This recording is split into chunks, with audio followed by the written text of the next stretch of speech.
ಎಲ್ಲರಿಗೂ ನಮಸ್ಕಾರ. ನಾನು ನಿಮ್ಮ ಬಾಲಕೃಷ್ಣ. ನೀವು ನೋಡ್ತಾ ಇದ್ದೀರಾ ನಿಮ್ಮದೇ ಆದ ಯೂಟ್ಯೂಬ್ ಚಾನಲ್ ಆಪರ್ಚುನಿಟಿ ವ್ಲಾಗ್ಗೆ ನಿಮ್ಮೆಲ್ಲರಿಗೂ ಸ್ವಾಗತ. ಬೆಂಗಳೂರಲ್ಲಿ ಗಂಡು ಮಕ್ಕಳಿಗೇನೆ ಆಟೋ ಓಡಿಸ್ಬೇಕಾದ್ರೆ ತುಂಬಾ ಕಷ್ಟ ಇದೆ.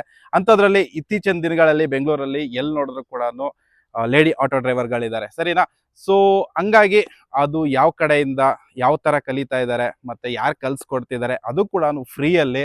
ಅದಕ್ಕೋಸ್ಕರ ಈ ವಿಡಿಯೋನ ಕವರ್ ಮಾಡ್ತಾ ಇದ್ದೀನಿ. ನನ್ನ ಜೊತೆ ಇದ್ದಾರೆ lady auto driver rebel star, teacher ಕೂಡ, ಟ್ರೈನರ್ ಕೂಡ, ಹಾಗೆ ಆಂಟ್ರಪ್ರನರ್ ಕೂಡ ಆಗಿರ್ತಾರೆ. ಬನ್ನಿ ರೆಬಲ್ ಸ್ಟಾರ್ ಪ್ರಭಾ ಮೇಡಮ್ನ ನಿಮ್ಗೆ ಎಲ್ಲರಿಗೂ ಇಂಟ್ರೊಡ್ಯೂಸ್ ಮಾಡಿಸ್ತೀನಿ. ಬನ್ನಿ, ಸೊ ವಿಡಿಯೋನ ಸ್ಟಾರ್ಟ್ ಮಾಡುವ. ನಮಸ್ತೆ ಮೇಡಮ್. ನಮಸ್ತೆ. ನಿಮ್ಮ ಪರಿಚಯ ಮಾಡಿಕೊಡಿ. ನಮ್ಮ ಹೆಸರು ರೆಬಲ್ ಸ್ಟಾರ್ ಪ್ರಭಾ ಅಂತ. ನನ್ನ ಹೆಸರು ಫುಲ್ ಹೆಸರು Prabhavati, but rebel star Prabha ಅಂತ ಅಭಿಮಾನಿಗಳು ಕೊಟ್ಟಿದ್ದಾರೆ, ಹಾಗಾಗಿ ಅದನ್ನೇ ನಾವು ಯೂಸ್ ಮಾಡ್ತಾ ಇದ್ದೀವಿ. ಈಗ ನಿಮ್ಮ ಬಗ್ಗೆ ಹೇಳಿ ಮೇಡಮ್. ನಾವೊಬ್ಬ ಆಟೋ ಚಾಲಕರಂತ ಹೇಳಕ್ ಇಷ್ಟಪಡ್ತೀನಿ. ವೃತ್ತಿನೇ ನಾನು ಆಟೋ ಓಡಿಸ್ತಾ ಇರೋದು. ಆಟೋ ಓಡಿಸ್ಕೊಂಡು ಜೀವನ ಮಾಡ್ತಾ ಇದ್ರಿ ಬೆಂಗಳೂರಲ್ಲಿ. ನನ್ನ ಕೈಯಲ್ಲಿ ಆಗಿರೋಷ್ಟು ಏನಾದರೂ ಸಮಾಜ ಸೇವೆ ಮಾಡಬೇಕು ಅಂತಿತ್ತು. ನನ್ನ ಮೈಂಡಲ್ಲಿ ಏನಾದರೂ ಮಾಡಬೇಕು ಅಂತೇಳಿ. ಎಲ್ಲರೂ ಒಂದು ಬೆಡ್ಶೀಟು, ಒಂದು ಟೈಮ್ ಊಟ ಅದೆಲ್ಲ ಕೊಡ್ತಾರೆ, ಬಟ್ ಲೈಫಲ್ಲಿ ಒಬ್ರಿಗೆ ಒಂದೊತ್ತು ಊಟ ಹಾಕ್ಬೋದು. ಏನಾದ್ರು ಯಾರಿಗಾದ್ರೂ ಒಂದು ವಿದ್ಯೆ ಕಲಿಸಿದ್ರೆ ಇಡೀ ಕುಟುಂಬಕ್ಕೆ ಊಟ ಹಾಕ್ತಾರಲ್ಲ ಅಂತೇಳಿ ನಾನು ಆಟೋ ತರಬೇತಿನೂ ಸಹ ನಾನು ಅದ್ರ ಜೊತೆಲಿ ಕೊಡ್ತಾ ಇದ್ದೀನಿ. ಓಕೆ, ನಿಮ್ಮ ಬಗ್ಗೆ ಹೇಳಿ ಮೇಡಮ್. ನಿಮ್ಮ ಎಜುಕೇಶನ್? ನಮ್ಮ ಎಜುಕೇಶನ್ ನಿಮ್ಮ ಊರು? ಸರ್, ನಮ್ಮೂರು ಬಂದು ಚಿಕ್ಕಬಳ್ಳಾಪುರ ಹತ್ರ ದೇವನಹಳ್ಳಿ ತಾಲೂಕು, ಸಿಂಗ್ವಾರ ಅಂತೇಳಿ. ನಮ್ಮ ನಂದಿ ಬೆಟ್ಟ ನಿಯರೇ, ಆಲ್ಮೋಸ್ಟ್ ನಂದಿ ಬೆಟ್ಟ ಬುಡಾನೆ ಅಂತ ಹೇಳ್ಬೋದು. ಬುಡದ ಹತ್ರನೇ ಇದ್ದೀವಿ, ಅದಕ್ಕೆ ಇಷ್ಟೊಂದು ಗಟ್ಟಿಗಿದ್ದೀವಿ. ಬೆಳಗ್ಗೆ ಹೊತ್ತು ಸ್ವರ್ಗ ನೋಡ್ಬೋದು. ಸರ್, ನಂದಿ ಬೆಟ್ಟ ಆಲ್ರೆಡಿ ಎಲ್ಲರಿಗೂ ಒಂದು ಮಾದರಿ. ಅದು ನಂದಿ ಬೆಟ್ಟ ಅಂದ್ರೆ ಆಲ್ಮೋಸ್ಟ್ ನಂದಿ ನೋಡಿದವ್ರ ಹಂದಿಕಿನ ಕಡೆ ಅಂತೆ, ಆ ತರ ಇರೋಂಥ ಪ್ಲೇಸು. ಬಟ್ ಆ ಏರಿಯಾದಲ್ಲಿ ನನ್ನ ಹುಟ್ಟದೂರು ಇದೆ, ನಾನು ಅದೇ ಏರಿಯಾದಲ್ಲಿ ಹುಟ್ಟಿರೋದಂದ್ರೆ ನನಗೆ ಯಾವಾಗ್ಲೂ ಹೆಮ್ಮೆ ಇದೆ. ಬಟ್ ನಂದಿ ಬೆಟ್ಟನ ಯಾವಾಗೂ ನಾವು ಬೆಳಗ್ಗೆ ಎದ್ದು ನೋಡ್ತಾ ಇರ್ತೀವಿ, ನಂದಿ ಬೆಟ್ಟನೇ ಅಮ್ಮ ಊರಲ್ಲಿ ಇರ್ಬೇಕಾದ್ರೆ. ಬಟ್ ಇಲ್ಲಿಂದ ನೋಡಕ್ಕಾಗಲ್ಲ ಅಂತ ಇಲ್ಲೇ ಇದ್ರಿ ಬೆಂಗಳೂರಲ್ಲಿ. ಓಕೆ, ನಿಮ್ಮ ಎಜುಕೇಶನ್ ಮೇಡಮ್? ನಾವು ಅಷ್ಟೊಂದು ಏನು ಓದಿಲ್ಲ ಸರ್, ಒಂದು 5ನೇ ಕ್ಲಾಸ್ ಪಾಸ್ ಮಾಡಿದ್ದೀನಿ ಕಷ್ಟಪಟ್ಟು. ಹಾಗೆ ನೀವು ಹೇಳಿದ್ರಿ ಸಮಾಜ ಸೇವೆ ಅಂತ ಅಂದ್ಬಿಟ್ಟು, ಅದ್ರ ಬಗ್ಗೆ ಯಾವ ಥರ ನಿಮ್ಗೆ ಯಾಕೆ ಅನ್ನಿಸ್ತು ಆ ಥರ? ಯಾಕೆ ಅಂದ್ರೆ ನಾವು ಪಡೋಂಥ ಕಷ್ಟಗಳು ತುಂಬಾ ಇದೆ. ಈ ಆಟೋ ಫೀಲ್ಡಿಗೆ ಬರ್ಬೇಕಾದ್ರೆ ತುಂಬಾ ನಾನು ಕಷ್ಟಪಟ್ಟೆ ನಾನು ಆಟೋ ಫೀಲ್ಡಿಗೆ ಬಂದಿದ್ದು. ಬಂದು ನಂದಾದಂತ ಒಂದು ಜೀವನ ರೂಪಿಸ್ಕೊಂಡಿದ್ದೀನಿ ಆಟೋದಿಂದ. ಇದರಲ್ಲಿ ಕೈ ಕೆಸರಾದರೆ ಬಾಯಿ ಮೊಸರು ಅಂತಲ್ಲಿ ನಮ್ಮ ಈ ಆಟೋ ಕೊಟ್ಟಿದೆ. ಅದರಿಂದ ಇದರಲ್ಲಿ ಸಂಪಾದನೆ ಮಾಡಿ ನಾನು ಏನೇನೋ ನನ್ನ ಇರೋಂಥ ಜೀವನಕ್ಕೆ ಆರಾಮಾಗಿ ನಾನು ಜೀವನ ಮಾಡ್ತಾ ಇದ್ದೀನಿ ಬೆಂಗಳೂರಲ್ಲಿ. ಹಾಗಾಗಿ ನಂತರ ಎಲ್ಲ ಹೆಣ್ಮಕ್ಳು ಜೀವನ ಮಾಡ್ಬೋದು. ಮಿಡ್ಲ್ ಫ್ಯಾಮಿಲಿ ಜಾಸ್ತಿ ಇದ್ದಾರೆ, ಆ ಥರ ಇರೋಂಥವ್ರಿಗೆ ಒಂದು ಸ್ಫೂರ್ತಿ ಆಗುತ್ತೆ ಈ ಆಟೋ. ನಾನು ಏನಾದರೂ ತರಬೇತಿ ಕೊಟ್ಟರೆ ಅಂತೇಳಿ ಆಟೋ ತರಬೇತಿ ಕೊಡೋಕ್ಕೆ ಶುರು ಮಾಡಿದೆ. ಒಂದು 3 ವರ್ಷದಿಂದ ನಾನು ಉಚಿತ ತರಬೇತಿ ಅಂತ ಕೊಡ್ತಾ ಇದ್ದೀನಿ. ಹಾಗಾಗಿ ಸುಮಾರು ಜನ ಬೆಂಗಳೂರಲ್ಲಿ ಆಟೋ ಓಡಿಸ್ತಾ ಇದ್ದಾರೆ. ಆವಾಗ ಯಾರು ಕೊಡ್ತಾ ಇರಲಿಲ್ಲ, ಎಲ್ಲರೂ ಒಂದು ಸ್ವಲ್ಪ ಕೆಲವರೆಲ್ಲ ಅಮೌಂಟ್ ತಗೊಂಡು ಟ್ರೈನ್ ಅಪ್ ಮಾಡ್ತಾ ಇದ್ರು ಹೆಣ್ಮಕ್ಳಿಗೆ. ಹೌದು. ಅವ್ರಿಗೇನ್ ಗೊತ್ತಾ, ಒಂದು ಹೆಣ್ಮಗು ನಾವು ಒಂದು ಕೆಲ್ಸಕ್ಕೆ ಹೋದ್ರೆ, ನಾನು ಅಪೋಲೋ ಹಾಸ್ಪಿಟಲ್ 5 ವರ್ಷ ನಾನು ಕೆಲಸ ಮಾಡಿದ್ದೀನಿ. ಅದ್ರಲ್ಲಿ ಬರೋಂಥ ಒಂದು 10,000 ರೂಪಾಯಿನ ಮನೆ ಬಾಡಿಗೆ ಕಟ್ಟಬೇಕು, ಮನೆಗೆ ರೇಷನ್ ತರಬೇಕು, ಮಕ್ಕಳ ಫೀಸ್ ಕಟ್ಟಬೇಕು, ಅದಕ್ಕೆ 10,000 ರೂಪಾಯಿ ಸರ್ ಹೋಗ್ತದೆ. ಬಟ್ ಆ ಹೆಣ್ಮಗು ಆಚೆಗೆ ಬಂಡವಾಳಗೆ ನಾವು ಇಲ್ಲೊಂದು ಫೀಸ್ ಅಂತ ಒಂದು 5,000 ಫಿಕ್ಸ್ ಮಾಡಿದ್ರು, 5,000 ಕಟ್ಟಿ ಅವಳಿಗೆ ಆಟೋ ಕಲ್ತು ಓಡಿಸೋದಕ್ಕಾಗಲ್ಲ. ಈಗಿರೋ ಸಮಾಜದಲ್ಲಿ ಆತರ ಒಂದು 5,000 ಕಟ್ಬೇಕಂದ್ರೆ ಅವ್ರು ಯೋಚನೆ ಮಾಡ್ತಾರೆ, ಈ ತಿಂಗಳು ಬಾಡಿಗೆ ಕಟ್ಬಿಡೋಣ, ಅದ್ರ ಮುಂದಿನ ತಿಂಗಳು ನೋಡೋದ, ಇದೇ ಆಗೋಯ್ತು ಹೆಣ್ಮಕ್ಳ ಜೀವನ. ಅದಕ್ಕೆ ನಾನೇನ್ ಮಾಡೋ, ಒಂದು ಉಚಿತ ತರಬೇತಿ ಅಂತ ಒಂದು ಬೋರ್ಡ್ ಹಾಕ್ತೆ ಒಂದು 3 ವರ್ಷದ ಹಿಂದೆ. ಆವಾಗಿಂದ ಸುಮಾರು ಹಲವಾರು ಹೆಣ್ಮಕ್ಳು ಬಂದು ಆಟೋ ಕಲ್ತು ಇವತ್ತು ಓಡಿಸ್ತಾ ಇದಾರೆ. ನನಗೆ ತುಂಬಾ ಖುಷಿ ಆಗುತ್ತೆ. ಅವರಿಂದ ನಾನೇನು ನಿರೀಕ್ಷೆ ಮಾಡಿಲ್ಲ. ನಾನು ಉಚಿತ ಅಂದ್ರೆ ನಾನೇನು ಸಂಪಾದನೆ ಮಾಡ್ತೇನೋ ಅದರಲ್ಲಿ ಒಂದು 500 ರೂಪಾಯಿ ಅಂತ ಟ್ರೈನಿಂಗ್ ಅಂತಾನೆ ಹಾಕ್ತಾ ಇದ್ದೀನಿ.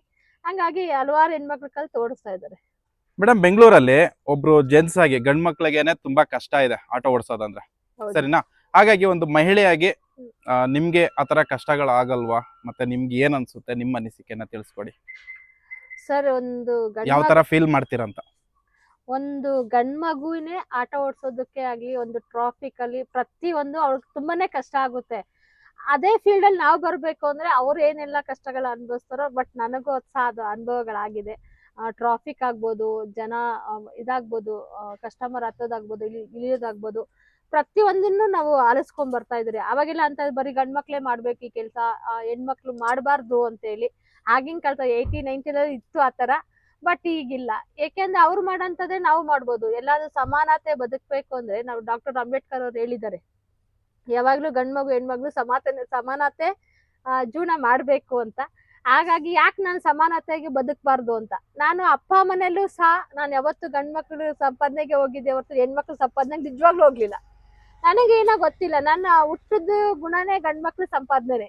ಅವತ್ತು ಗಂಡ್ ಮಗುನ್ ಜೊತೆನೆ ನಾನು ಕೆಲಸ ಮಾಡಿದ್ದು, ಇವತ್ತು ಗಂಡ್ ಮಗುಂದೇ ಆಯ್ಕೆ ಮಾಡ್ಕೊಂಡಿದ್ದೀನಿ. ನಂತರ ಯಾಕೆ ಹೆಣ್ಮಕ್ಳು ಬಂದು ಬದುಕಬಾರ್ದು ಅಂತೇಳಿ ನಾನು ಮಾಡ್ತಾ ಇದ್ದೀನಿ. ಅದೇ ಗಂಡ್ ಮಕ್ಳಕ್ಕೆ ಏನಾದ್ರು ಪಂದ್ಯವಾಕಿ ನಾನು ಈ ಜೀವನ ಮಾಡ್ತಾ ಇಲ್ಲ. ಬಟ್ ಯಾಕೆ ನಾವು ಅವ್ರ ತರ ನಾವು ಬದುಕಕ್ಕಾಗಲ್ಲ? ಯಾಕೆ ಹೆಣ್ಣು ಅನ್ನೋದನ್ನೇ ನಮ್ಮನ್ನ ಕರ್ಕೊಂಡೋಗಿ ಒಂದು ಮೂಲೆ ಗುಂಪು ಮಾಡ್ಬಿಟ್ಟಿದ್ದಾರೆ ಆಲ್ರೆಡಿ. ಈ ಸಮಾಜದಲ್ಲಿ ಒಂದು ಹೆಣ್ಮಗು ಅಂದ್ರೆ ನಿನ್ ಮನೆಯಿಂದ ಆಚೆ ಬರಂಗಿಲ್ಲ, ಮನೇಲೇ ಇರ್ಬೇಕು, ಹೊರಗಡೆ ಹೋದ ಈ ತರ ಆಗುತ್ತೆ, ಅದು ತುಂಬಾನೇ ಪ್ರಾಬ್ಲಮ್ಸ್ ನ ಫೇಸ್ ಮಾಡ್ತಾ ಇರ್ತಾರೆ ಹಲವಾರು ಜನ. ಒಂದ್ ಹೆಣ್ಣು ಅಬಲೆ, ಒಂದ್ ಹೆಣ್ಣು ಅಂತಾನೆ ಅವಳು ಹಬಲೆ, ಹೆಣ್ಗೂ ಆಗಲ್ಲ ಅನ್ನೋ ಮಟ್ಟ ಈ ಪ್ರಪಂಚದಲ್ಲಿದೆ. ಬಟ್ ಅದು ಹಬಲೆ ಅಲ್ಲ, ನಾವು ನಿರೂಪಿಸ್ಕೊಬೋದು ಅಂತೇಳಿ ಸಮಾಜದಲ್ಲಿ ನಾನು ತಗೊಂಡ್ಬರ್ತಾ ಇದ್ದೀನಿ. ನಾನು ಬಂದಿರೋದಲ್ಲ ಅಂತೇಳಿ ಹಲವಾರು ಹೆಣ್ಮಕ್ಳನ್ನು ಸಹ ನಾನು ತಗೊಂಡ್ ಬರ್ತಾ ಇದ್ದೀನಿ. ಹೆಣ್ಣು ಈ ದೇಶದ ಕಣ್ಣು ಅಂತೇಳಿ ನೋಡಿಸ್ಬೇಕು ನಮ್ಮ ಪ್ರಪಂಚಕ್ಕೆ ಅಂತೇಳಿ ಕರ್ಕೊಂಡ್ ಬರ್ತಾ ಇದ್ದೀನಿ. 100% ಮೇಡಮ್, ಕರೆಕ್ಟ್. ಮೇಡಮ್, ಬೆಂಗಳೂರಲ್ಲಿ ಲೇಡಿ ಆಟೋ ಡ್ರೈವರ್ಗೆ ಯಾವ ತರ ಎಲ್ಲ ಪ್ರಾಬ್ಲಮ್ ಆಗುತ್ತೆ ಅಂದ್ರೆ ನೈಟ್ ಹೊತ್ತೆಲ್ಲ ಕಷ್ಟ ಅಲ್ವಾ ಸ್ವಲ್ಪ, ಯಾಕಂದ್ರೆ ಕುಡ್ಕೊಂಡ್ ಬರೋದು. ನಾನು ಕೂಡ ಒಬ್ಬ ಆಟೋ ಡ್ರೈವರ್. ಕೆಲವೊಂದೆಲ್ಲ ಪ್ರಾಬ್ಲಮ್ ನಾನು ಫೇಸ್ ಮಾಡ್ತೀನಿ. ಸೊ ಅದರಲ್ಲಿ ನಿಮ್ ಯಾವ ತರ ನೋಡಿದೀರಾ, ಮತ್ತೆ ನಿಮ್ಮ ಟ್ರೈನಿಂಗ್ ಯಾರು ತಗೊಂಡಿದಾರ, ಅವ್ರು ಏನ್ ಹೇಳ್ತಾರೆ, ಯಾವ ತರ ಪ್ರಾಬ್ಲಮ್ ಬಗ್ಗೆ ನಿಮ್ಮ ತಿಳಿಸ್ಕೊಡಿ. ಸರ್, ಹೆಣ್ಮಗು ಇವಾಗ ಆಚೆಗೆ ಬರ್ಬೇಕು ಅಂದ್ರೆ ನಮಗೆ ಸಪೋರ್ಟಿವ್ ಆಗಿ ನಿಜವಾಗ್ಲೂ ಗಂಡ್ಮಕ್ಳು ಇರ್ತಾರೆ ನಮಗೆ. ಕೆಲವೊಬ್ಬ ಗಂಡ್ಮಕ್ಳು ಹೆಣ್ಮಗು ಆಟ ಓಡಿಸ್ತಾಳಲ್ಲ ಅನ್ನೋದೊಂದು ಈಗೋ ಇರುತ್ತೆ. ಬಟ್ ಸುಮಾರು ಜನ 90% ಗಂಡ್ಮಕ್ಳು ನಮ್ಗೆ ಸಪೋರ್ಟ್ ಕೊಟ್ಟಿದ್ದಾರೆ. ಯಾಕೆ ಇವತ್ತು ನಾನು ಇಷ್ಟು ಧೈರ್ಯವಾಗಿ ಆಟ ಓಡಿಸ್ತೀನಿ. ನಾನು ಬೆಳಗ್ಗೆ 5 ಗಂಟೆಯಿಂದ 12 ಗಂಟೆವರೆಗೂ ಆಟ ಓಡಿಸ್ತೀನಿ. ಮತ್ತೆ ಟ್ರೈನಿಂಗ್ ಮುಗ್ದು ಮತ್ತೆ 12 ಗಂಟೆಯಿಂದ 4 ಗಂಟೆಯಿಂದ ನೈಟ್ 12 ಗಂಟೆ 1 ಗಂಟೆವರೆಗೂ ನಾನು ಆಟೋ ಓಡಿಸ್ತೀನಿ. ನೈಟಲ್ಲೂ ಸಹ ನಾನು ಆಟೋ ಡ್ರೈವಿಂಗ್ ಮಾಡ್ತಾ ಇದ್ದೀನಿ. ಹಾಗಾಗಿ ನನಗೆ ಇಲ್ಲಿವರೆಗೂ ಆ ತರ ಏನು ಪ್ರಾಬ್ಲಮ್ಸ್ ಆಗಿಲ್ಲ. ಆಗುತ್ತೆ ಅಂತ ಕೇಳಿಸ್ಕೊಂಡಿದ್ದೀನಿ ಹೊರತು ನನಗೆ ಯಾವತ್ತೂ ಆ ತರ ಅನುಭವ ಆಗಿಲ್ಲ. ನನಗೆ ಏನೇ ಆದ್ರೂ ಅಷ್ಟೊತ್ತಲ್ಲೂ ಸಹ ಈ ಸಂಘ ಸಂಘಟನೆ ಎಲ್ಲ ಹಲವಾರು ಗಂಡ್ಮಕ್ಳು ನಮಗೆ ಪರಿಚಯ ಇರ್ತಾರಲ್ಲ, ಅವ್ರು ಸುಮಾರು ಜನ ನಮಗೆ ಸಪೋರ್ಟ್ ಕೊಡ್ತಾರೆ. ನಮ್ಗೆ ಏನೇ ಒಂದು ಕಾಲ್ ಮಾಡ್ತಾನೆ, ಅವರು ನಮಗೆ ಬೇಗ ಅವರು ಇದು ಮಾಡ್ತಾರೆ. ಒಂದು ಗ್ರೂಪಲ್ಲಿ ಮೆಸೇಜ್ ಹಾಕ್ತಾರೆ, ಒಂದು ಹೆಣ್ಮಗು ಅಂತೇಳಿ ಸುಮಾರು ಜನ ಗಂಡ್ಮಕ್ಳು ಬರ್ತಾರೆ. ಅದಲ್ದ ನಮ್ಮ ಆಟೋದಲ್ಲಿ ಮುಂಚೆ ಇತ್ತು ಏನು ಒಂದು ನಮ್ಮದಾದಂತ ಒಂದು ಆಟೋ ಟೀಮ್ ಅಂದ್ರೆ ಯಾವ ತರ ಅಂದ್ರೆ, ಯಾವ್ದೋ ಒಬ್ರು ಆಟೋ ಡ್ರೈವರ್ಗೆ ಏನಾದ್ರು ಆಗಿದೆ ಅಂತಾನೆ ಎಲ್ಲ ಆಟೋಗಳು ನಿಲ್ಲಿಸ್ತಾರೆ. ನಮ್ಮದು ಒಂದು ಆಟೋ ಒಗ್ಗಟ್ಟಂಗಿತ್ತು ಇದೆ. ನಮ್ದು ಇವಾಗ್ಲೂ ಆಟೋ ಒಗ್ಗಟ್ಟಿದೆ. ನಾವು ಹೆಣ್ಮಗು ಏನಾದ್ರು ನಮ್ ಪಂಚರ್ ಆಯ್ತು, ಏನೇ ಗಾಡಿ ಕೆಟ್ಟೋಯ್ತು ಅಂದ್ರೆ ಅಟ್ಲೀಸ್ಟ್ ಅಲ್ಲಿ ಬಂದವ್ರು ನಿಲ್ಸ್ತಾರೆ, ಏನಾಗಿದೆ ಮೇಡಮ್, ಏನಾಗಿದೆ ಅಂತ ಫಸ್ಟ್ ಬರ್ತಾರೆ. ಹೆಣ್ಮಕ್ಳಿಗೆ ಏನೇ ಆದ್ರೂ ರೋಡಲ್ಲಿ ಮೊದಲು ನಿಂತ್ಕೊಳ್ಳೋದೇ ಒಬ್ಬ ಆಟೋ ಡ್ರೈವರ್. ಓಕೆ, ಸೊ ಆ ತರ ಸಪೋರ್ಟ್ ಸಿಗ್ತಿದೆ, ತುಂಬಾ ಸಪೋರ್ಟ್ ಸಿಗ್ತಾ ಇದೆ. ಯಾಕೆಂದ್ರೆ ನಮ್ಮ ಆಟೋ ಚಾಲಕರು ಅವ್ರದ್ದು ಏನೇ ಇರ್ಲಿ, ಫಸ್ಟ್ ನಾವ್ ಹೆಣ್ಮಕ್ಳದ್ ಏನಾದ್ರು ಬಾಧೆ ಏನಾದ್ರು ಆಗಿದೆ ಅಂತಾನೆ ಮೊದಲನೇ ವ್ಯಕ್ತಿ ಬರೋದು ಒಬ್ಬ auto driver. Okay madam, normal ಆಗಿ ನೀವು ಯಾವ ಟೈಮಿಂಗ್ ಸಜೆಸ್ಟ್ ಮಾಡ್ತಿರೋ ಯಾರಾದ್ರೂ ಒಬ್ರು ಲೇಡಿ ಡ್ರೈವರ್ ಆಗಿ ಬರೋದಾದ್ರೆ ಡ್ರೈವಿಂಗ್ ಅಲ್ಲಿ ಈ ಆಟೋ ಓಡಿಸೋದು, ನಾವು ಆಟೋ ಓಡಿಸೋಕೆ? ಅವ್ರಿಗೆ ಬೆಳಗ್ಗೆಯಿಂದ ಓಡಿಸ್ಕೊಬೋದು ಸರ್. ಯಾಕೆಂದ್ರೆ ಇದು ಆಟೋ ಡಿಪಾರ್ಟ್ಮೆಂಟ್ ಅಂದ್ರೆ ನಮ್ದು ಕೆಲಸ ಆಗಿದೆ. ಓನ್ ಕೆಲಸದಲ್ಲಿ ನಮ್ಗೆ ಯಾವ ಟೈಮಲ್ಲಿ ಹೋಗ್ಬೇಕು, ಯಾವ ಟೈಮಲ್ಲಿ ಬಿಡ್ಬೇಕು, ಮಕ್ಕಳನ್ನ ಹೆಣ್ಮಕ್ಳು ಆಟೋ ಡಿಪಾರ್ಟ್ಮೆಂಟ್ ಯಾಕೆ ನಾವು ಚೂಸ್ ಮಾಡ್ಕೊಂತ ಇದೀವಿ ಈಗ ಅಂದ್ರೆ, ನಮ್ದಾದ ಒಂದು ಓನ್ ಕೆಲಸ ಆಗುತ್ತೆ. ಮಕ್ಕಳನ್ನ ಸ್ಕೂಲಿಗೆ ಬಿಡ್ಬೋದು, ಸ್ಕೂಲಿಂದ ಮತ್ತೆ ಕರ್ಕೊಳ್ಬೋದು, ಮಕ್ಕಳನ್ನ ನೋಡ್ಕೊಬೋದು. ಸಿಂಗಲ್ ಪೇರೆಂಟ್ಸ್ ತುಂಬಾ ಜನ ಇದ್ದಾರೆ ಬೆಂಗಳೂರಲ್ಲಿ. ಆ ತರ ಇರೋರ್ಗೆಲ್ಲ ಆ ತರ ಎಲ್ಲ ಯೂಸ್ ಆಗುತ್ತೆ. ಮನೆಗೆ ಮಕ್ಕಳನ್ನ ಬಿಟ್ಟು ಕರ್ಕೊಂಡು ಮತ್ತೆ ಅವ್ರ ಸ್ಕೂಲಿಗೆ ಬಿಟ್ಟು ಟ್ಯೂಷನ್ ಬಿಟ್ಟು ಅದನ್ನೆಲ್ಲ ಮೇಂಟೈನ್ ಮಾಡ್ಕೊಂಡು ಅಟ್ಲೀಸ್ಟ್ ಇಲ್ಲಿ ಸಂಪಾದನೆ ಒಂದಷ್ಟು ಮಾಡ್ಕೊಂಡು ಅವ್ರ ಜೀವನ ಅವ್ರು ಮಾಡ್ಬೋದು.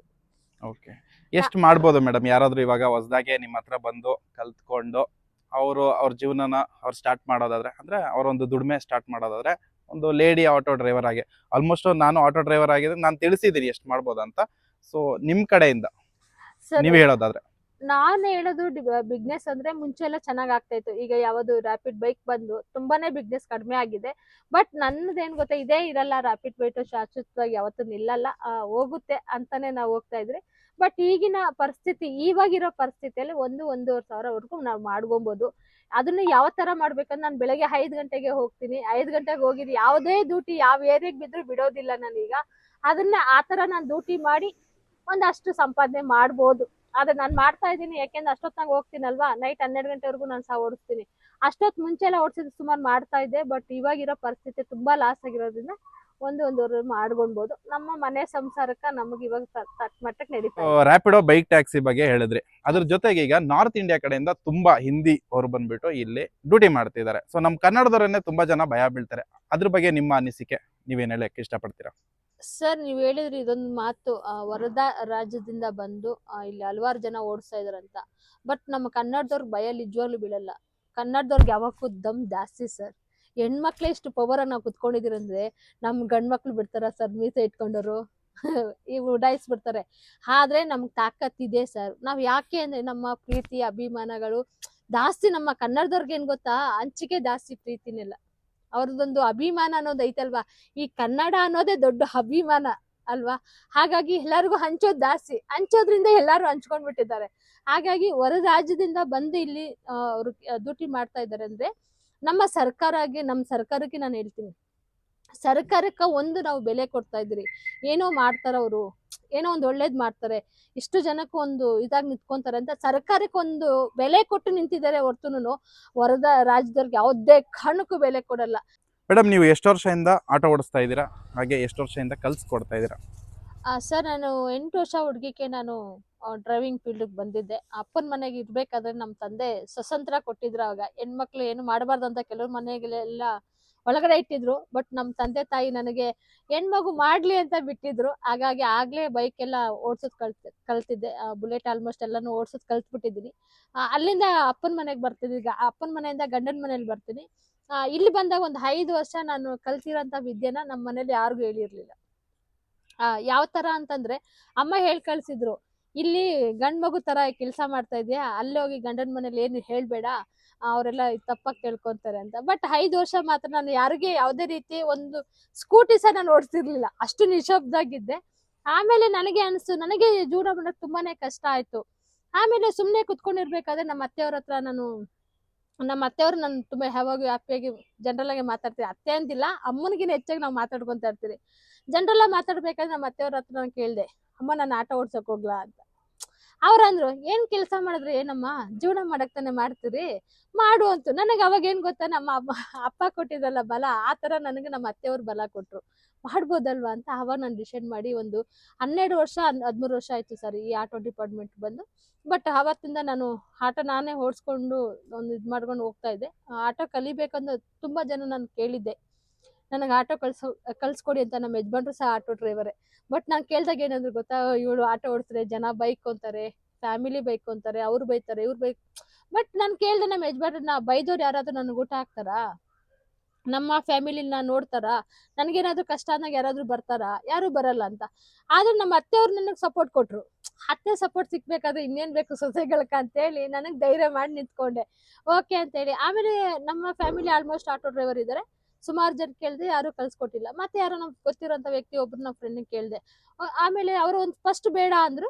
ಆಮೇಲೆ ನಾನು ರಿಕ್ವೆಸ್ಟ್ ಮಾಡಿದ್ದೆ, ಸರಿ ಬನ್ನಿ ಮೇಡಮ್ ಕಳ್ಸ್ಕೊಡ್ತೀನಿ ಅಂತ. 2 ದಿನ 2 ಅವರ್ ಕಳ್ಸ್ಕೊಟ್ರು. ಬರೀ 1 ಅವರ್ 2 ದಿನ ಅವ್ರು ಫ್ರೀ ಇರ್ಬೇಕಾದ್ರೆ ಬಂದು ಸುಮ್ನೆ ಕಳ್ಸ್ಕೊಟ್ರು. ನಾನು ಯಾವಾಗ ಬೈಕ್ ಎಲ್ಲ ಇದೆಲ್ಲ ಆಲ್ಮೋಸ್ಟ್ ಚೇತಕ್ ಗಾಡಿ ಎಲ್ಲ ಓಡಿಸ್ತಾ ಇದ್ನಲ್ಲ, ಹಾಗಾಗಿ ಚೇತಕ್ ಗಾಡಿನೇ ಇದಲ್ವಾ ಇದನ್ನು ಅಂತ ಹೇಳಿದ್ದು. ಆಮೇಲೆ 2 ದಿನ ಕಲ್ತಿದ್ದು. ಆಮೇಲೆ ಡ್ರೈವಿಂಗ್ ಫೀಲ್ಡ್ ಬಂದೆ. ಹಂಗೋ ಹಿಂಗೋ ಒಂದು ಜೀವನನ ನಿರ್ಮಿಸ್ಕೊಂಡೆ. ಆಮೇಲೆ ನನಗೆ ಅನ್ಸ್ತು, ಏನಾದ್ರು ಸಮಾಜ ಸೇವೆ ಮಾಡಬೇಕು ಅಂದಾಗ ಒಂದು ಆಟೋ ತರಬೇತಿ ಕೊಡೋಕೆ ಶುರು ಮಾಡಿದೆ. ಒಂದು 3 ವರ್ಷದಿಂದ ಆಟೋ ತರಬೇತಿ ಕೊಡ್ತಾ ಇದ್ರಿ. ನಾ ಮುಂಚೆ ಪೀಸ್ ಆಟೋದಲ್ಲಿ ಇದ್ರಿ. ಪೀಸ್ ಆಟೋ ಮಹಿಳಾ ಘಟಕ ಅಧ್ಯಕ್ಷರಾಗಿದ್ರಿ, ರಾಜ್ಯಾಧ್ಯಕ್ಷರು ಮಹಿಳಾ ವಿಭಾಗಕ್ಕೆ. ಅಲ್ಲಿ ನಾನು ಟ್ರೈನಿಂಗ್ ಕೊಡ್ಬೇಕಾದ್ರೆ ನನ್ನ ರಘುವಣ್ಣ ಕೇಳ್ದೆ, ನಾನು ಏನಾದ್ರು ಸಮಾಜ ಸೇವೆ ಮಾಡ್ಬೇಕು ಅಂತ ಇದ್ದೀನಿ ಅಣ್ಣ, ಈ ತರ ಮಾಡ್ತೀನಿ ಅಂತ. ಅವ್ರು ಹೇಳಿದ್ರು, ಆಗುತ್ತಾ ಟ್ರೈನಿಂಗ್ ಎಲ್ಲ ಮಾಡಕ್? ಅವಾಗ ಯಾರು ತರಬೇತಿ ಯಾರು ಕೊಡ್ತಾ ಇರ್ಲಿಲ್ಲ. ಆಟೋ ಹೆಂಗ್ ತರಬೇತಿ ಕೊಡೋದಂತ ಯಾರಿಗೂ ಗೊತ್ತಿರ್ಲಿಲ್ಲ. ಅವಾಗ ಅನ್ಸ, ಆಮೇಲೆ ಸರಿ ಮಾಡಿ, ನೀವೇ ಇಷ್ಟೊಂದು ಮಾಡ್ತೀರಿ ಅಂದ್ಮೇಲೆ ನಾವ್ಯಾಕ ನಿಮ್ಗೆ ಸಪೋರ್ಟ್ ಕೊಡ್ಬಾರ್ದ? ಸಪೋರ್ಟ್ ಕೊಡ್ತೀನಿ ಅಂತಂದ್ರು. ಬಟ್ ಅವ್ರು ಅವತ್ತು ನನಗೆ, ನಾನು ಇದ್ದೀನಿ ನೀವು ಕೊಡಿ ಅಂತ ನಂಗೆ ಅವ್ರು ಒಂದು ಸಪೋರ್ಟ್ ಕೊಟ್ರಲ್ಲ ತರಬೇತಿ. ಅಲ್ಲಿ ನನ್ನ ಆಟೋ ಫೀಲ್ಡ್ ಬರೋಕೆ ನಮ್ಮ ಅತ್ತೆಯವ್ರು ಕೊಟ್ರು. ಬಟ್ ಈ ತರಬೇತಿ ಕೊಡೋಕೆ ನಮ್ಮ ರಘುವಣ್ಣವ್ರು ಕೊಟ್ರು. ನಾನು ಯಾವಾಗೂ ನಾವು ಪೀಸ್ ಆಟಕ್ಕೆ ಯಾವಾಗೂ ಆಭಾರಿ ನಾನು. ರಘುವಣ್ಣವ್ರು ಮಾಡಿ ನಾನು ಸಪೋರ್ಟ್ ಆಗಿ ನಿಂತ್ಕೊಂತೀನಿ ಅಂದ್ರು. ಸರಿ ಸರ್ ಓಕೆ ಅಂತ ಹೇಳ್ಬಿಟ್ಟು ಆಮೇಲೆ ಏನು ಮಾಡಿದೆ, ಟ್ರೈನಿಂಗ್ ನಂದು ಶುರು ಮಾಡಿದೆ. ಆಮೇಲೆ ಅವ್ರ ಹತ್ರನೇ ಒಂದು ಆಟೋ ರಿಕ್ವೆಸ್ಟ್ ಮಾಡಿ ಕೇಳಿದೆ. ಅವ್ರದ್ದೊಂದು ಆಟೋ, ಅವ್ರದ್ದೇ ಲಕ್ಕಿ ಆಟೋ ಅವ್ರದ್ದು, ಅದೊಂದು ಆಟೋ ಕೊಟ್ಟರು. ಬಟ್ ಅದ್ರಲ್ಲಿ ನಾವು ಟ್ರೈನಿಂಗ್ನ ಶುರು ಮಾಡಿದ್ರಿ. ಓಕೆ, ಅಲ್ಲಿಂದ ನಮ್ಮದು ಜರ್ನಿ ಶುರು ಆಯಿತು. ಇವಾಗ ಒಂದು 3 ವರ್ಷ ಮೇಲೆ ಆಯಿತು ನಾನು ತರಬೇತಿ ಕೊಡೋಕೆ ಶುರು ಮಾಡಿ. ಅಲ್ಲಿಂದ ಇಲ್ಲಿವರೆಗೂ ಬರ್ತಾ ಇದ್ರಿ. ಈಗ ನಾನು ಪೀಸ್ ಆಟ ಬಿಟ್ಟು ಹೊರಗಡೆ ಬಂದು ಈಗ ಮಹಿಳೆಯರದೇ ಒಂದು ಸಾಮ್ರಾಜ್ಯ ನಿರ್ಮಿಸ್ಬೇಕು ಬೆಂಗಳೂರಲ್ಲಿ ಅಂತ. ಆಗೆಲ್ಲ ಎಲ್ಲೋ ಒಬ್ಬೊಬ್ರು ಸಿಗ್ತಾ ಇದ್ರು, ಈಗ ಎಲ್ಲಾ ಗಲ್ಲಿಯಲ್ಲಿ ಹೆಣ್ಮಕ್ಳಿದ್ದಾರೆ. ಹಾಗಾಗಿ ಬರೀ ಮಹಿಳೆಯರದ್ದೇ ಒಂದ್ ಏನಾದ್ರೂ ಮಾಡ್ಬೇಕು ಸಾಮ್ರಾಜ್ಯ ಬೆಂಗಳೂರಲ್ಲಿ ಅಂತ ಮುಂದಿನ ದಿನಗಳಲ್ಲೇ ಹೆಣ್ಮಕ್ಳದೊಂದು ಸಂಘಟನೆ ಒಂದು ತಗೊಂಡ್ಬರ್ತೀನಿ. ಬೆಂಗಳೂರಲ್ಲಿ ಮೊದಲನೇ ಬಾರಿ ನನ್ನ ಟ್ರೈನಿಂಗ್ ಮೊದಲನೇ ಬಾರಿ ನಾನು ಶುರು ಮಾಡಿದ್ದು ಉಚಿತ ತರಬೇತಿ ಅಂತ. ಈಗ ನೂರಾರು ಜನ ಆಟೋ ಕಲ್ತು ಓಡಿಸ್ತಾ ಇದ್ದಾರೆ ಬೆಂಗಳೂರಲ್ಲಿ. ನಮ್ದೊಂದು ಸಂಘಟನೆ ಮೊದಲನೇ ಬಾರಿ ನಾನು ತಗೊಂಬಂದು ಇಡ್ಬೇಕಂತನೂ ಎಲ್ಲ ಆಲ್ರೆಡಿ ಆಗಿದೆ. ಅದನ್ನ ತಗೊಂಬರ್ತೀನಿ. ಎಲ್ಲರೂ ಸಪೋರ್ಟ್ ಕೊಡಿ, ಸಹಕರಿಸಿ. ಮೇಡಮ್, ಈಗ ಹೊಸದಾಗಿ ಆಟೋನ ಮಹಿಳೆಯರು ಕಲಿಯಕ್ ಬರ್ತಾರಲ್ವಾ, ಅವ್ರಿಗೆ ಭಯ ಆಗಲ್ವಾ? ಸೊ ಯಾವ ತರ ನೀವು ಹೇಳ್ಕೊಡ್ತೀರಾ? ಸರ್, ಭಯ ಬೀಳೋದಂತ ಏನಿಲ್ಲ. ಬಟ್ ನಾನು ನ್ಯಾಚುರಲ್ ಆಗಿ ಬ್ರೇಕ್ ಹತ್ತರಿಂದ ಪ್ರತಿಯೊಂದು ಕಲ್ಸ್ಕೊಡ್ತೀನಿ. ಅವ್ರಿಗೆ ಕಲ್ಸ್ಕೊಡೋದಲ್ಲ ಅಂತೇಳಿ ಅವ್ರಿಗೆ ಮೈಂಡಲ್ಲಿ ಮನವರಿಕೆನೂ ಮಾಡ್ತೀನಿ. ನಮ್ಮ ಜೀವನ ಮಾಡ್ಬೋದು, ಯಾಕೆ ಆಗಲ್ಲ, ಹೆಣ್ಮಕ್ಳಕ್ಕ ಯಾಕೆ ಯಾವ ಕೆಲಸ ಆಗಲ್ಲ ಅಂತ ನೀವು ಮನೇಲಿ ಕುತ್ಕೊಂಡಿದ್ರಿ, ಬಟ್ ಕಲ್ಸ್ಕೊಡ್ತೀನಿ ನಾನು ಅಂತೇಳಿ ಧೈರ್ಯ ಕೊಟ್ಟು ಅವ್ರಿಗೆ ಟ್ರೈನಿಂಗ್ಗೆ ಒಂದೇ ಕೊಟ್ಟರೆ ಜೀವನ ಮಾಡೋದಿಲ್ಲ ಹೆಣ್ಮಕ್ಳು. ಅವ್ರಿಗೆ ಭರವಸೆ ಬಲ ಎರಡೂ ನಾವು ತುಂಬಿದ್ರೆ ಮಾತ್ರ ಇವತ್ತೊಬ್ಬ ಡ್ರೈವರ್ ಆಗಿ ಕುತ್ಕೊಳಕ್ ಸಾಧ್ಯ. ನಮ್ಮ ರೇಣುಕಾ ಅಂತ ಹೇಳಿ ಇವರು ಸಹ ನಮ್ಮ ಹತ್ರ ಟ್ರೈನಿಂಗ್ ತಗೊಂಡು ಇವತ್ತು ಆಟೋ ಓಡಿಸ್ತಾ ಇದ್ದಾರೆ. ತುಂಬಾ ಖುಷಿ ಆಗ್ತಾ ಇದೆ. ಅವ್ರ ಹತ್ರನೇ ಸ್ವಲ್ಪ ಅನುಭವಗಳು ತಗೊಂಡ್ಬಿಡಿ. ಸರ್ ನಮಸ್ತೆ, ನನ್ನ ಹೆಸರು ರೇಣುಕಾ ಅಂತ. ನಾನು ಫಸ್ಟು ಮನೆ ಕೆಲಸ, ಅಡುಗೆ ಕೆಲಸ, ಗಾರ್ಮೆಂಟ್ಸು ಎಲ್ಲ ಕೆಲಸನೂ ಮಾಡಿ ಮುಗಿಸ್ದೆ. ಅದರಲ್ಲಿ ನನಗೆ ಮನೆ ಮೇಂಟೈನ್ ಮಾಡೋಕ್ಕೆ, ಮಕ್ಕಳನ್ನ ಓದಿಸೋಕ್ಕೆ ತುಂಬ ಕಷ್ಟ ಆಯಿತು. ಆವಾಗ ನಾನು ಏನಾರ ಒಂದು ಓನಾಗಿ ಏನಾದರೂ ಕೆಲಸ ಮಾಡಬೇಕು ಅಂತ ನನ್ನ ಮೈಂಡಿಗೆ ಬಂತು. ಆವಾಗ ಯಾರೋ ಒಬ್ಬರು ಮಹಿಳೆಯರು ಆಟೋ ಓಡಿಸೋದನ್ನ ನಾನು ನೋಡಿದೆ. ಆದರೆ ಟ್ರೈನಿಂಗ್ ಕೊಡ್ತಾರಾ ಅಂತ ನಾನು ಎಲ್ಲ ಒಂದು ಸ್ವಲ್ಪ ವಿಚಾರಿಸಿದೆ. ಎಲ್ಲೂ ಕೊಡಲ್ಲ ಅಂತ ಹೇಳಿದ್ರು. ಲಾಸ್ಟಲ್ಲಿ ಪ್ರಭಾವತಿ ಮೇಡಮ್ ನಂಬರ್ ಸಿಕ್ತು ನನಗೆ. ನಾನು ಕಾಂಟ್ಯಾಕ್ಟ್ ಮಾಡಿ ಅವ್ರನ್ನ ಕೇಳಿದೆ, ನನ್ನ ಪ್ರಾಬ್ಲಮ್ನ ನಾನು ಹೇಳ್ಕೊಂಡೆ. ಆವಾಗ ಸರಿ ಆಯಿತು, ನಾವು ಸಪೋರ್ಟ್ ಮಾಡ್ತೀನಿ, ನಾನು ಹೇಳ್ಕೊಡ್ತೀನಿ ಅಂತ ಅವರು ನನ್ನ ಕರೆದ್ಬಿಟ್ಟು ಡ್ರೈವಿಂಗ್ ಹೇಳಿ ಕಳಿಸಿದ್ರು. ಇವಾಗ ನಾನು ಆಟೋ ಡ್ರೈವರ್ ಆಗಿ ನಿಂತಿದ್ದೀನಿ ಅಂದರೆ ಅದಕ್ಕೆ ಪ್ರಭಾವತಿ ಮೇಡಮ್ ಕಾರಣ ಆಗಿದ್ದಾರೆ. ಇದೇ ಥರ ನನ್ನ ಥರನೇ ನೂರಾರು ಜನ ಹೆಣ್ಮಕ್ಳಿಗೆ ದಾರಿದೀಪ ಆಗಿದ್ದಾರೆ ನಮ್ಮ ಪ್ರಭಾ ಮೇಡಮ್ ಅವರು. ಇದೇ ಥರ ಇನ್ನೂ ಸಮಾಜ ಸೇವೆ ತುಂಬ ಹೆಚ್ಚಿನ ಕ್ರಮದಲ್ಲಿ ಸಮಾಜ ಸೇವೆ ಮಾಡ್ತಾ ಇದ್ದಾರೆ ಪ್ರಭಾವತಿ ಮೇಡಮು. ಅದರಲ್ಲಿ ನಾವು ಜೊತೆ ಸೇರಿ ಅವ್ರಿಗೆ ಅಳಿಲಿ ಸೇವೆ ಥರ ನಾವು ಜೊತೆಗೆ ನಿಂತ್ಕೊಂಡು ಸಪೋರ್ಟ್ ಮಾಡಿ ನಾವು ನಿಮ್ಮ ಜೊತೆ ಇರ್ತೀವಿ ಅಂತ ಹೇಳ್ಬಿಟ್ಟು ಏನು ನಮ್ಮ ಪ್ರಭಾವತಿ ಮೇಡಮ್ ಫ್ರೀ ಟ್ರೈನಿಂಗ್ ಅಂತ ಏನು ಸ್ಟಾರ್ಟ್ ಮಾಡಿದ್ದಾರೆ. ಅದರಲ್ಲಿ ನಮ್ಮದು ಫ್ರೀ ಟ್ರೈನಿಂಗು ಅದು ಸ್ಟಾಪ್ ಆಗ್ದಂಗೆ ಕಂಟಿನ್ಯೂ ಆಗಿ ನಡೀತಾ ಇದೆ. ಅದಕ್ಕೆ ರೆಬಲ್ ಸ್ಟಾರ್ ಪ್ರಭಾವತಿ ಅವರ ಕ್ರಮ ತುಂಬ ಚೆನ್ನಾಗಿದೆ. ಯಾಕಂದರೆ ನಾವು ಕಲಿತಾ ಹೋಗ್ತಾ ಇದ್ದಂಗೆ ಇನ್ನೊಬ್ಬರು ಹಿಂದೆ ಡೈವರ್ಗಳು ಸ್ಟಾರ್ಟ್ ಆಗಿ ಅದನ್ನು ಕಂಟಿನ್ಯೂ ಆಗಿ ಮಾಡೋ ಥರ ಆ ಮೈಂಡಲ್ಲಿ ಬುದ್ಧಿ ಉಪಯೋಗಿಸಿ ಹಂಗೆ ಕಂಟಿನ್ಯೂ ಆಗಿ ನಡೆಯೋ ಥರ ಸ್ಟಾರ್ಟ್ ಮಾಡಿದ್ದಾರೆ. ಪ್ರಭಾವತಿ ಮೇಡಮ್ಗೆ ಯಾವಾಗೂ ಚಿರಋಣಿ ಆಗಿರ್ತೀವಿ ನಾವು. ಮೇಡಮ್, ನೀವು ಎಷ್ಟು ವರ್ಷ ಆಯ್ತು ನೀವು ಆಟೋ ಕಲ್ತು ಈಗ, ಮತ್ತೆ ಯಾವ ತರ ಇತ್ತು ನಿಮ್ಮ ಜರ್ನಿ? ಸರ್, ನಾನು ಹೋಟ್ಲು ಮಾಡ್ತಾಯಿದ್ದೆ. ಹೋಟ್ಲು ಮಾಡುವಾಗ ನನಗೆ 1 ವರ್ಷ ಹೋಟ್ಲು ಮಾಡಿದೆ. ಹೋಟ್ಲು ಚೆನ್ನಾಗಿ ನಡೀತಾ ಇತ್ತು. ನಾನು ಮನೆಯಿಂದ ಅಡುಗೆ ಮಾಡಿಕೊಂಡು 2 ವೀಲರಲ್ಲಿ ತೊಗೊಂಡೋಗಿ ಹೋಟ್ಲು ಮಾಡ್ತಾಯಿದ್ದೆ. ಹಂಗೆ ತೊಗೊಂಡು ಹೋಗುವಾಗ ನನಗೆ ಆಕ್ಸಿಡೆಂಟ್ ಆಗೋಯ್ತು. ಆವಾಗ ನನ್ನ ಕಾಲು ಫ್ರ್ಯಾಕ್ಚರ್ ಆಯಿತು. ಫ್ರ್ಯಾಕ್ಚರ್ ಆಗುವಾಗ ನನಗೆ 2 ತಿಂಗಳು ರೆಸ್ಟ್ ಬೇಕಾಗಿತ್ತು. 2 ತಿಂಗಳು ರೆಸ್ಟ್ ಬೇಕು ಅಂದರೆ ನಮ್ಮದು ಮಿಡಲ್ ಕ್ಲಾಸ್ ಫ್ಯಾಮಿಲಿಲೆಲ್ಲ ರೆಸ್ಟ್ ಮಾಡಿದರೆ ನಮ್ಮ ಮನೆ ನಡ್ಸೋಕ್ಕಾಗಲ್ಲ. ನಮ್ಮ ಹಸ್ಬೆಂಡ್ಗೆ ಒಂದು 15,000 ರಿಂದ 16,000 ಅಷ್ಟೇ ಸ್ಯಾಲ್ರಿ ಇತ್ತು. ಇವಾಗ ನಾನು ಅವರು ಒಬ್ಬರು ಸ್ಯಾಲ್ರಿಯಲ್ಲಿ ಮನೆ ಬಾಡಿಗೆ ಕಟ್ಟೋದ, ಮನೆ ರೇಷನ್ ತೊಗೊಳ್ಳೋದ, ಮತ್ತು ಮಕ್ಳು ಫೀಸ್ ಕಟ್ಟೋದ, ನೀರು ಬಿಲ್ಲು, ಕರೆಂಟ್ ಬಿಲ್ಲು, ಬೆಂಗಳೂರಲ್ಲಿ ಜೀವನ ಮಾಡೋದು ತುಂಬ ಕಷ್ಟ ಆಗೋಯ್ತು. ಆವಾಗ ನಾನು ಏನು ಮಾಡೋದು ಅಂತ ನನಗೇನು ಗೊತ್ತೇ ಆಗಲಿಲ್ಲ. ಆವಾಗ ಹೆಂಗೆ ನಾನು ಮಾಡಿದರೆ ನಾನು ಜೀವನ ಮಾಡೋಕ್ಕೆ ಸಾಧ್ಯ ಅಂತ ಯೋಚನೆ ಮಾಡುವಾಗ 2 ತಿಂಗಳು ಬೆಡ್ ರೆಸ್ಟ್ ತೊಗೊಂಡು ನಾನು ಬಂದೆ. ಬೆಡ್ ರೆಸ್ಟ್ ತೊಗೊಂಡು ಬಂದಮೇಲೆ ಆಮೇಲೆ ನನಗೆ ಕೆಲಸ ಎಲ್ಲೂ ಸೆಟ್ ಆಗಲಿಲ್ಲ. ಆಮೇಲೆ ಪ್ರಭಾವತಿ ಮೇಡಮ್ ಅವ್ರ ಹತ್ರ ಬಂದು ಆಟೋ ಟ್ರೈನಿಂಗ್ ತೊಗೊಂಡೆ. ಆಟೋ ಟ್ರೈನಿಂಗ್ ತೊಗೊಳ್ಳುವಾಗ ನಂಗೆ ತುಂಬ ಕಷ್ಟ ಆಯಿತು.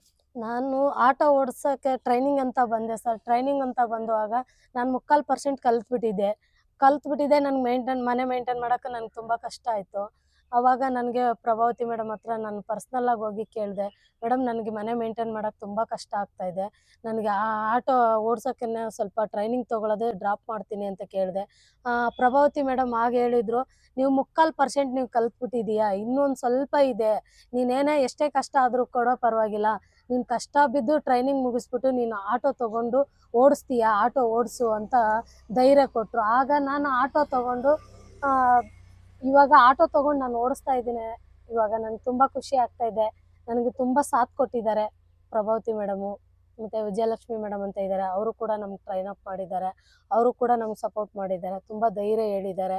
ರೋಡ್ ಮೇಲೆಲ್ಲ ಹೋಗುವಾಗ ತುಂಬ ಸಪೋರ್ಟ್ ಕೊಟ್ಟಿದ್ದಾರೆ. ತುಂಬ ಖುಷಿ ಆಗುತ್ತೆ ಈ ವಿಷಯ ನೋಡಿದರೆ. ನಾನು ಒಬ್ಳು ಆಟೋ ಡ್ರೈವರ್ ಆಗಿ ನಿಂತಿದ್ದೀನಿ ಅಂದರೆ ಅದಕ್ಕೆಲ್ಲ ಕಾರಣ ಪ್ರಭಾವತಿ ಮೇಡಮ್ ಅವರು ಆಗಿರ್ತಾರೆ. ತುಂಬ ಖುಷಿ ಆಗ್ತಾ ಇದೆ ಸರ್. ಮೇಡಮ್, ಕೊನೆಯದಾಗಿ ನೀವು ಏನು ಹೇಳಕ್ ಇಷ್ಟಪಡ್ತೀರಾ?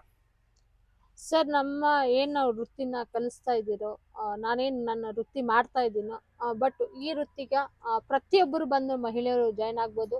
ಯಾವುದೇ ರೀತಿ ಇಲ್ಲಿ ಅಮೌಂಟ್ ತಗೊಳೋದಿಲ್ಲ, ಯಾವುದೇ ರೀತಿ ಬೇರೆ ಏನು ನಾವು ನಿರೀಕ್ಷೆ ಇಟ್ಕೊಂಡಿಲ್ಲ ಇಲ್ಲಿ. ನಾನೇನೋ ಸಮಾಜ ಸೇವೆ ಮಾಡ್ತಾ ಇದ್ದೀನೋ ಅದರಲ್ಲಿ ಪ್ರತಿಯೊಬ್ಬರು ನನ್ನ ಕಾಂಟ್ಯಾಕ್ಟ್ ನಂಬರ್ ಹಾಕಿರ್ತೀನಿ. ಆ ನಂಬರ್ನ ತಗೊಂಡು ಪ್ರತಿಯೊಬ್ಬರು ಬಂದು ಇದು ಆಟ ಕಲಿತು ನಿಮ್ಮ ಬೆಂಗಳೂರಲ್ಲಿ ನಿಮ್ಮ ಜೀವನನ ನೀವು ಕಟ್ಕೊಳ್ಬೋದು. ಇಲ್ಲಿ ಒಂದು ಉತ್ಪತ್ತಿ ಅಷ್ಟೇ ನಾವು ಮಾಡ್ತೀರಿ, ಯಾವುದೇ ರೀತಿ ನಾವು ಅಮೌಂಟ್ ತಗೊಳೋದಿಲ್ಲ. ಬಟ್ ಇಲ್ಲಿ ಬಂದು ನಮ್ಮ ಹತ್ರ ನೀವು ಕಲಿತು ನಿಮ್ಮ ಪಾಡಿಗೆ ನೀವು ಆಟ ಓಡಿಸಿ ಬೆಂಗಳೂರಲ್ಲಿ ಒಂದು ಮಾದರಿಯಾಗಿ ಬದುಕಬೇಕು ಹೆಣ್ಮಕ್ಳು ಅಂತಾನೆ ನಾನು ಮಾಡ್ತಾ ಇದ್ದೀನಿ. ನಿಮ್ಮ ಜೀವನ ನೀವು ಮಾಡ್ಕೊಬೋದು ಸರ್. ಮೇಡಮ್, ನಿಮ್ಮ ಅಡ್ರೆಸ್ಸು? ಸರ್, ನಾನು ಫೋನ್ Training ನಂಬರ್ center. ಹಾಕ್ತೀನಿ. ಯಾಕೆ ಅಡ್ರೆಸ್ ಹೇಳಲ್ಲ ಅಂತ ಒಂದೇ ನಂದು ರಿಕ್ವೆಸ್ಟ್. ನಾನು ಇನ್ಸ್ಟಾಗ್ರಾಮ್ ಅಲ್ಲಿ ಆಲ್ರೆಡಿ ಎಲ್ಲ ಹಾಕಿಬಿಟ್ಟು ಫುಲ್ಲು ನನಗೆ ಎಲ್ಲ ಒಂದೇ ಟೈಮ್ ಬಂದ್ಬಿಟ್ರೆ ನನಗೆ ಇಲ್ಲಿ ಕಂಟ್ರೋಲ್ ಮಾಡೋದು ತುಂಬಾ ಕಷ್ಟ ಆಗುತ್ತೆ. ನನ್ನ ಹತ್ರ ಇರೋದು ಒಂದೇ ಆಟೋನೇ. ನಾನು ಓಡಿಸೋಂಥ ಆಟೋನೇ ಟ್ರೈನಿಂಗ್ ಅಂತ ಇಟ್ಬಿಟ್ಟು ನಾನು ನಿಜವಾಗ್ಲೂ ಬಾಡಿಗೆ ಆಟೋ ಓಡಿಸ್ತಾ ಇದ್ದೀನಿ. ನನಗಿರೋದಂಥದ್ದು ನನ್ನ ಹತ್ರ ಇರೋದು ಏನಿದೆ ನಾನು ಅದನ್ನ ಕೊಡೋಕ್ಕಾಗುತ್ತೆ. ಬಟ್ ನಾನು ಟ್ರೈನಿಂಗ್ ಮಾಡಬೇಕು ಅಂತ ನನ್ನ ನಿರ್ಧಾರ ತಗೊಂಡು ನಂದೇ ಆದಂಥ ಒಂದು ಆಟೋ ಇವಾಗ ಇಟ್ಕೊಂಡು ನಾನು ಟ್ರೈನ್ ಅಪ್ ಮಾಡ್ತಾ ಇದ್ದೀನಿ. ಹಾಗಾಗಿ ಒಂದು ಆಟೋ ಇರೋದ್ರಿಂದ ನನಗೆ ತುಂಬ ಕಷ್ಟ ಆಗ್ತಾ ಇದೆ. ಅದರಲ್ಲಿ ಟ್ರೈನಿಂಗ್ ಅಂತ ನನ್ನ ಕಾಂಟ್ಯಾಕ್ಟ್ ನಂಬರ್ ತಗೊಳ್ಳಿ ಒಂದು ಗ್ರೂಪ್ನ ಅಂತ ಕ್ರಿಯೇಟ್ ಮಾಡಿದ್ದೀನಿ. ಕಲಿಬೇಕು ಅನ್ನೋ ಆಸಕ್ತಿ ಇರೋಂಥ ಹೆಣ್ಮಕ್ಳು ನಂದು ಕಾಂಟ್ಯಾಕ್ಟ್ ನಂಬರ್ ಹಾಕ್ತೀನಿ. ದಯವಿಟ್ಟು ಕಾಂಟ್ಯಾಕ್ಟ್ ಮಾಡ್ಕೊಂಡು ಬನ್ನಿ. ಪ್ಲೇಸ್ ಹೇಳೋದಿಲ್ಲ, ಯಾಕೆ ಅಂದರೆ ನನಗೆ ಎಲ್ಲ ಹೆಣ್ಮಕ್ಳು ಒಂದೇ ಸರಿ ಇಲ್ಲಿ ಬಂದ್ಬಿಟ್ರೆ ನಂಗೆ ತುಂಬಾ ಕಷ್ಟ ಆಗ್ತದೆ. ಅವ್ರನ್ನೆಲ್ಲ ನಿಭಾಯಿಸೋದಕ್ಕೆ ಒಂದು ಗ್ರೂಪ್ ಅಂತ ಕ್ರಿಯೇಟ್ ಮಾಡಿದ್ದೀನಿ. ಆ ಗ್ರೂಪಲ್ಲಿ ನಿಮ್ಮನ್ನು ಆ್ಯಡ್ ಮಾಡ್ತೀನಿ. ಇಲ್ಲಿ ಒಂದು 10 ಜನನ ಒಂದೊಂದು ಬ್ಯಾಚ್ ಆಗಿ ತಗೊತೀನಿ. ತಗೊಂಡು ಯಾರೆಲ್ಲ ಕಲಿತಾರೋ ಅವ್ರ ಹೆಣ್ಮಕ್ಳನ್ನ ಇಲ್ಲಿಂದ ಕಳಿಸಿ ಮತ್ತೆ ಹೆಣ್ಮಕ್ಳನ್ನ ಬರ್ಮಾಡ್ಕೊತಾ ಇದ್ದೀನಿ. ಇಲ್ಲೆಲ್ಲ ಲಕ್ಷ್ಮಿಗಳನ್ನ ನಾನು ಬರ್ಮಾಡ್ಕೊತೀನಿ. ನನ್ನ ಲಕ್ಷ್ಮಿನ ಅಲ್ಲಿ ಬಂಡವಾಳ ಹಾಕಿ ನಿಮ್ಮನ್ನೆಲ್ಲ ಬರ್ಮಾಡ್ಕೊಂಡು ಬಟ್ ಏನು ಟ್ರೈನಿಂಗ್ ಕೊಡ್ತೀನೋ ನಾನು ನಿಮ್ಮ ಟ್ರೈನಿಂಗ್ ನೀವು ತಗೊಳ್ಳಿ. ನಿಮ್ಮ ಜೀವನನ ನೀವು ಮಾಡ್ಕೊಳ್ಳಿ. ಹೆಣ್ಮಕ್ಳೇ ಸ್ಟ್ರಾಂಗು ಗುರು ಅಂತೇಳಿ ಒಂದು ಟೈಟಲ್ಲು ಹಾಕ್ಕೊಂಡಿದ್ದೀನಿ. ಬೆಂಗಳೂರಲ್ಲಿ ಒಂದು ಮಾದರಿಯಾಗಿ ನಮ್ಮ ಇಡೀ ಇದರಲ್ಲಿ ಓಡಾಡಬೇಕು ಹೆಣ್ಮಕ್ಳು ಅಂತಲೇ ನನ್ನ ಆಸೆ ಇದೆ. ಹಾಗಾಗಿ 1,000 ಜನ ನಾನು ಟಾರ್ಗೆಟ್ ಇಟ್ಟಿದ್ದೆ. ಬೆಂಗಳೂರಲ್ಲಿ 1,000 ಜನಕ್ಕೆ ನಾನು ಫ್ರೀ ಉಚಿತ ತರಬೇತಿ ಕೊಡಬೇಕು ಅಂತ. ಈಗ ನಾನು ಇನ್ಸ್ಟಾಗ್ರಾಮಲ್ಲಿ ಎಲ್ಲ ತುಂಬ ಆಗ್ಬಿಟ್ಟಿದೆ ನಂದು. ಈಗಿದ ನೋಡಿದ್ರೆ 1,000 ಅಲ್ಲ 5,000 ಬೇಕಾದ್ರೆ ಆಗ್ಬಿಡ್ತಾರೆ, ಬೇಕಾದ್ರೆ 10 ಲಕ್ಷನೂ ಆಗಷ್ಟು ಹೆಣ್ಮಕ್ಳು ಬಡವರು ಇದ್ದಾರೆ ಅಂತೇಳಿ ನನಗೆ ಗೊತ್ತಾಗಿದೆ. ಹಾಗಾಗಿ ಬಂದು ನೀವು ಕಾಂಟ್ಯಾಕ್ಟ್ ಮಾಡ್ಕೊಂಡು ಕಲಿಯಂತ ಕೆಲಸ ಮಾಡಿ. ನಿಮ್ಮಿಂದ ನಾನು ಯಾವುದೇ ರೀತಿ ಅಮೌಂಟ್ ಆಗಲಿ ಪ್ರತಿಯೊಂದು ನಿರೀಕ್ಷೆ ಮಾಡಲ್ಲ. ನಿಮಗೆ ಇನ್ನೊಂದು ಕಿವಿ ಮಾತು ಹೇಳ್ತೀನಿ, ದಯವಿಟ್ಟು ನಿಮ್ಗೆ ಕಲಿಯೋ ಆಸಕ್ತಿ ನಿಮ್ಮೊಳಗಡೆ ಇರಬೇಕು. ಒಂದು ಛಲ ಹಠ ಅನ್ನೋದು ಇರಬೇಕು. ಒಬ್ಬ ಡ್ರೈವರ್ ಆಗಬೇಕು, ಅದರಿಂದ ನಾನು ಜೀವನ ಕಟ್ಕೊಬೇಕು ಅಂತ ಇದ್ರೆ ಮಾತ್ರ ನಮ್ಮವ್ರಿಗೂ ಬನ್ನಿ.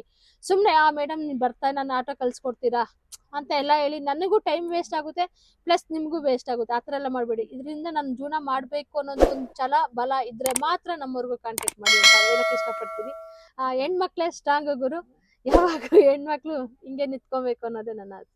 ರೆಬಲ್ ಸ್ಟಾರ್ ಪ್ರಭಾವತಿ ಮೇಡಮ್ ಹೆಣ್ಮಕ್ಳೇ ಸ್ಟ್ರಾಂಗ್ ಗುರು.